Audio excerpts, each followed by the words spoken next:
One, two, three. Smile. Hello, hello, hello. Hello, Philippines. Hello, world. Panibagong buhay, panibagong pag-asa. Ito po si Kalabs TV Vlog na sa inyo'y bumabati. Chowot! Another day, another vlog na naman tayo. Diyos ko po, Rudy. Wala na akong naisip na vlog. Kaya medyo natagalan po tayo sa pagbablog, sa pag-upload ng video. Binibilang ko ang kita ko, kung tumubo ba ako o hindi. Tingin ko, meron naman. Kaso, pinambibili ko ng gamot ko at pambayad sa renta at kuryente. Pero, okay lang yon. That is our obligation. Ang magbayad ng renta at kuryente. Sharing muna tayo mga kalabs. Matagal-tagal ding hindi tayo nakapag-vlog. Tamad at bastos na ang mga kabataan ngayon. Ito ang pitong dahilan. Number 1. Mas inuuna ang cellphone kaysa makinig sa mga magulang. Number 2.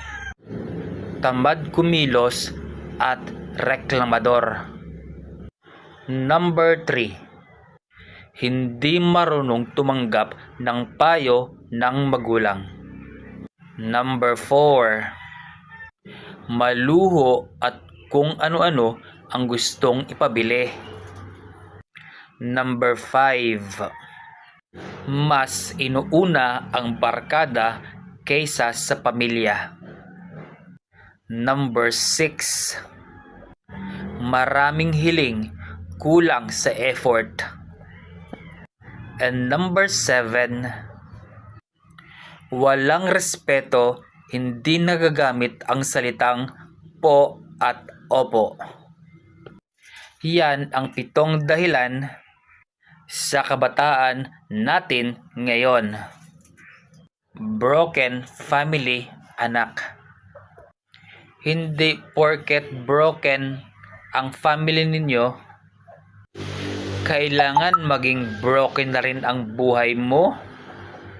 Yes, nasaktan ka sa sitwasyong hindi na man ginusto.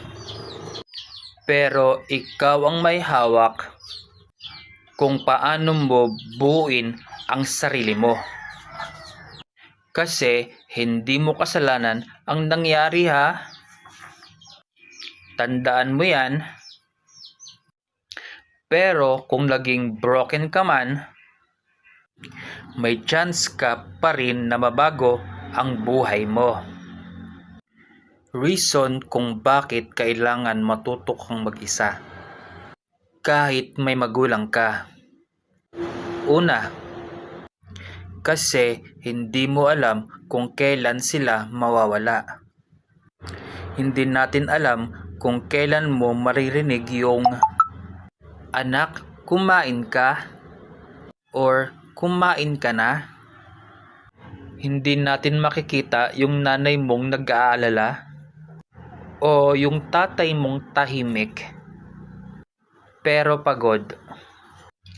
Kaya sana habang nandyan pa sila, matutong mabuhay na hindi palaging umaasa.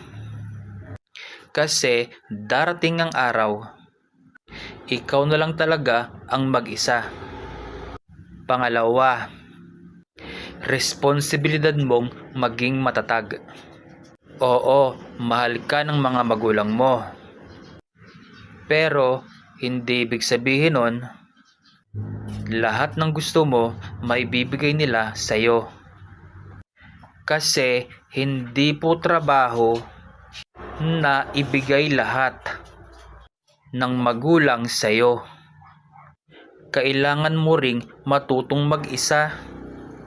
Tumayo sa sariling mga paa. Ang tunay na thank you sa magulang or sa magulang ninyo, hindi lang basta salamat, kundi makita nila kayo na kaya nyo. Panghuli, hindi pwedeng habang buhay na anak ka lang.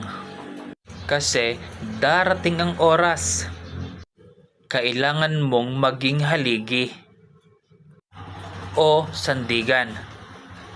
At hindi pwedeng gampanan mo yan kung hindi mo kayang alagaan ang sarili mo. Kasi ang tunay na pagmamahal sa magulang, yung paghahanda na palayain sila sa bigat ng pag-aalaga sa'yo. Kaya uulitin ko, hindi mo alam kung kailan sila mawawala. O siya, tapos na naman po tayo sa pagbablog. Ito po si Kalabs TV Vlog ang nagsasabing bye-bye!